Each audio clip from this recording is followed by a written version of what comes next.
वो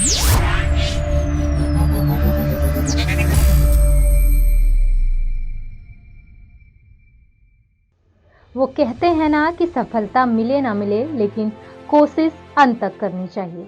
लक्ष्य तक पहुंचते पहुंचते गिर रहे हैं तो फिर से उठेंगे और उससे ज्यादा कोशिश और मेहनत के साथ आगे बढ़ेंगे। ऐसा ही कुछ हुआ इंडिया गठबंधन के साथ। दरअसल लोकसभा चुनाव में अब कुछ ही समय बचा हुआ है और इससे पहले इंडिया गठबंधन एक बार फिर से मजबूती से खड़ा हो रहा है। गठबंधन के सहयोगी दलों के बीच सीटों को लेकर बात बनती नजर आ रही है।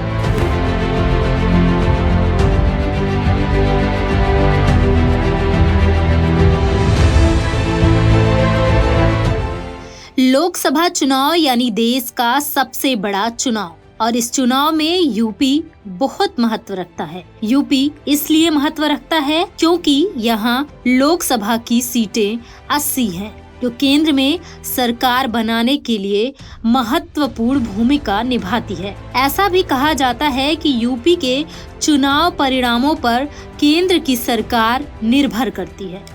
पिछले चुनाव को देखेंगे तो जिस पार्टी की पकड़ यूपी में रही है, केंद्र में उसकी ही सरकार बनती है। यही वजह है कि सभी पार्टियां यूपी पर विशेष ध्यान देती हैं। लोकसभा चुनाव को लेकर यूपी में कांग्रेस का सपा के साथ सीट बंटवारे का ऐलान हो चुका है, तो कांग्रेस और आम आदमी पार्टी के बीच भी सीट शेयरिंग पर फाइनल मुहर लग गई है। बिहार में भी सीटों पर लगभग बात बन गई है। एक बार फिर पश्चिम बंगाल में टीएमसी के साथ सहमति बनाने के लिए कांग्रेस ने बातचीत शुरू कर दी है। यूपी से लेकर दिल्ली गुजरात तक इंडिया गठबंधन में सीट बंटवारे को लेकर चर्चा अंतिम दौर में है। इंडिया गठबंधन में अगर देखें तो कांग्रेस ने एक हाथ से अपने सहयोगी क्षेत्रीय दलों में सीटें ली हैं, तो दूसरे हाथ से उन्हें सीटें भी दी हैं।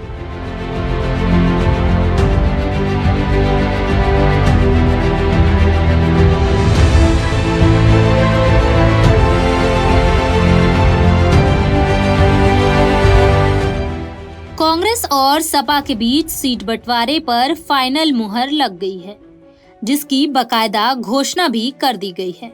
उत्तर प्रदेश के साथ साथ कांग्रेस और आप मध्य प्रदेश में भी मिलकर चुनाव लड़ेंगे।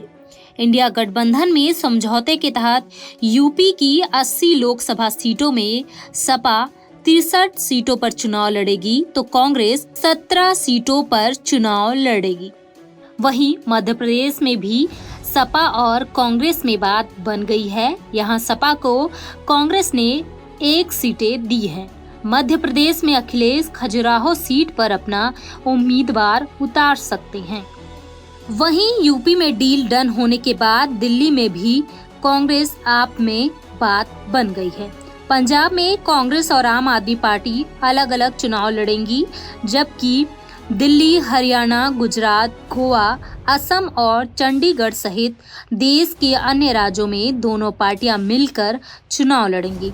दिल्ली की 7 लोकसभा सीटों में से 4 सीट पर आम आदमी पार्टी चुनाव लड़ेगी और 3 सीटों पर कांग्रेस चुनावी मैदान में उतरेगी।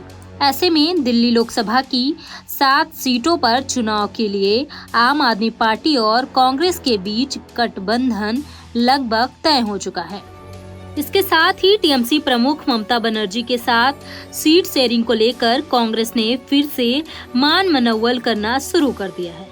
बता दें, पश्चिम बंगाल की 42 लोकसभा सीटें हैं, जिस पर सहमति बनाने की कोशिश हो रही है। टीएमसी और कांग्रेस के बीच सीट शेयरिंग का 36-6 का फॉर्मूला निकल सकता है। सूत्रों की माने तो ममता बनर्जी 5 सीटें कांग्रेस को देने के लिए तैयार हैं, जबकि 6वें सीट के लिए बातचीत अभी चल रही है। अनुमान है कि ममता बंगाल में कांग्रेस को 6 सीटें दे सकती हैं। महाराष्ट्र में भी इंडिया गठबंधन का प्लान लगभग तैयार हो चुका है। महाराष्ट्र में कांग्रेस ने शरद पवार की एनसीपी और उद्धव ठाकरे की शिवसेना के साथ मिलकर चुनाव लड़ने का प्लान बनाया है और तीनों दलों के बीच सीट शेयरिंग का फार्मूला लगभग तय हो चुका है। राज्य की 48 लोकसभा सीटों में से कांग्रेस और उद्धव सरकार की शिवसेना बराबर सीटों पर चुनाव लड़ सकती है, तो शरद पवार की पार्टी को कम सीटें मिलेंगी। महाराष्ट्र के साथ साथ दमन द्वीप की सीट भी शिवसेना चाहती है, जिस पर कांग्रेस अपनी सहमति दे सकती है। बता दें कि वामपंथी दलों के साथ टीएमसी के 36 के आंकड़े हैं, लेकिन कांग्रेस के साथ बेहतर तालमेल दिख रहा है। लेफ्ट भी कई राज्यों में चुनाव लड़ना चाहता है, जिसमें तेलंगाना से लेकर बिहार, झारखंड, आंध्र प्रदेश और तमिलनाडु में सीट मांग सकती है। केरल में कांग्रेस और लेफ्ट आमने सामने चुनाव लड़ेंगे। बाकी तमिलनाडु, झारखंड और बिहार में इंडिया गठबंधन के तहत चुनावी मैदान में उतरेंगे। बिहार में आरजेडी, लेफ्ट और कांग्रेस एक साथ हैं, तो झारखंड में भी यही तस्वीर दिख रही है।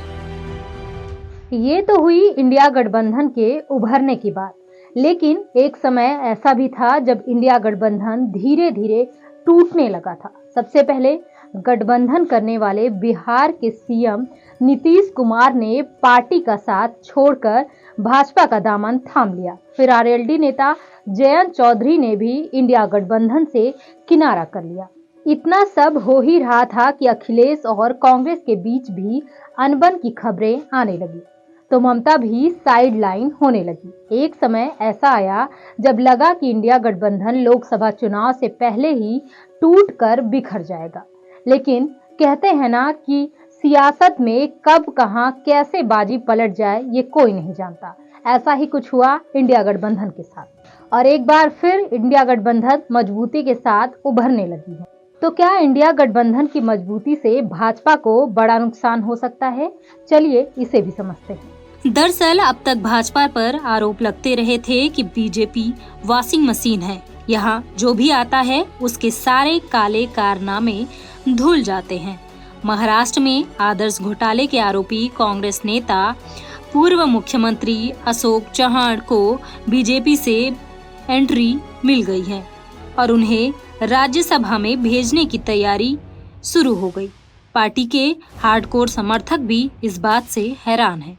अभी हाल ही में पार्टी ने यूपीए सरकार के वित्त मंत्री के खिलाफ जारी श्वेत पत्र में जिस घोटाले यानी आदर्श घोटाले का जिक्र किया था, उसके आरोपी को ही पार्टी में शामिल कर लिया गया है। आदर्श घोटाले में उन पर 2 मामले दर्ज हैं, एक सीबीआई ने किया है तो दूसरा ईडी ने। इसके अलावा उन पर एक मामला यवतमाल जिले में जमीन हड़पने का भी है। ये सही है कि उन पर अभी तीनों मामलों में सजा नहीं हुई है। बता दें 8 दिसंबर 2008 से 9 दिसंबर 2010 तक अशोक मुख्यमंत्री रहे। इस बीच उन पर आदर्श घोटाले का आरोप लगा, जिसकी वजह से उन्हें मुख्यमंत्री पद से इस्तीफा देना पड़ा था।